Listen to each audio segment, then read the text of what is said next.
আসসালামু আলাইকুম গাইস। গ্রাম গ্রাম আমার খুব ভালো লাগে। দেখেন আপনারা, এই যে গ্রাম চলে আসলাম, পুরো গ্রাম। এদিকে এখনো কুয়াশা পড়তেছে। বন্ধুরা, গ্রাম আসলে খুবই সুন্দর এবং খুবই সুন্দর পরিবেশ। গ্রামে আপনি থাকবেন, গ্রামের প্রকৃতি সৌন্দর্য অনুভব করবেন, ভালো লাগবে।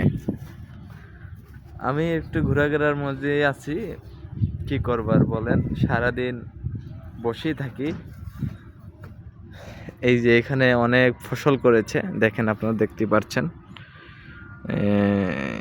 এগুলো হলো আপনার কি গাছ দেখতে পারতেছি না, কাছে গেলে অবশ্যই দেখা যাবে। বুঝতে পারতেছি না কি লাগাইছে এগুলো। আমার সম্ভাবনা মনে হয় এগুলো বেগুন গাছ, বড় হচ্ছে। দেখেন, অনেক সুন্দর জায়গা, আসলে খুবই সুন্দর।